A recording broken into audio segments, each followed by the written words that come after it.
ஆனால் முதலமைச்சர் ஸ்டாலின் சொல்கிறார், தமிழுக்காக நாங்கள் தான் எல்லாம் செய்தோம் என்று சொன்னார். நான் கேட்கிறேன், நீங்கள் சொன்ன வாக்குறுதி எல்லாம் என்னாச்சு? வாக்குறுதி எண் 503 சிலிண்டருக்கு 100 ரூபாய் கொடுப்போம் என்று சொன்னார்களே முதலமைச்சர் அண்ணாச்சி, அந்த வாக்குறுதி எண் 503 என்னாச்சு? வாக்குறுதி எண் 504 பெட்ரோல் டீசல் விலை குறைப்போம் என்று சொன்னீர்களே முதலமைச்சர் அண்ணாச்சி, உங்களுடைய இந்த வாக்குறுதி என்னாச்சு? 116 மீனவ பெண்களுக்கு 2 லட்சம் வீடுகள் கட்டி கொடுப்போம் என்று சொன்னீர்களே முதலமைச்சர் ஸ்டாலின் அண்ணாச்சி, அது என்னாச்சு? 159 பட்டதாரி ஆசிரியர்களுக்கு கல்வி கடன் வழங்குவோம் என்று சொன்னீர்களே ஸ்டாலின் முதல்வர் அண்ணாச்சி, உங்களுடைய வாக்குறுதி என்னாச்சு?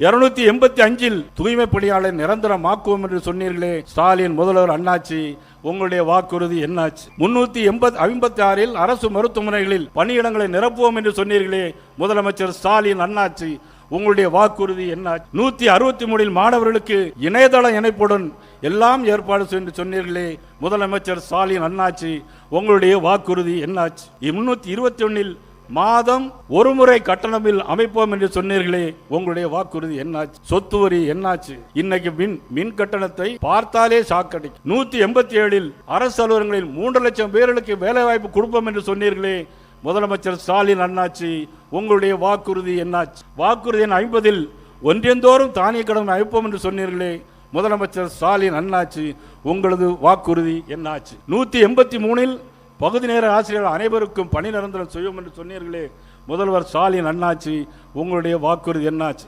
இன்னும் சொல்லிக்கொண்டே போனால் இன்னும் 400 வாக்குறுதிகளை சொல்லிக்கொண்டே போகலாம்.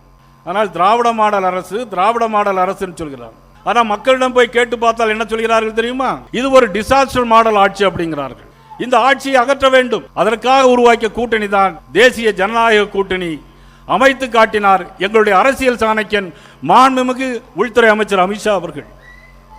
நிச்சயமாக வெற்றி பெறுவோம், எந்த விதமான சந்தேகம் இல்லை.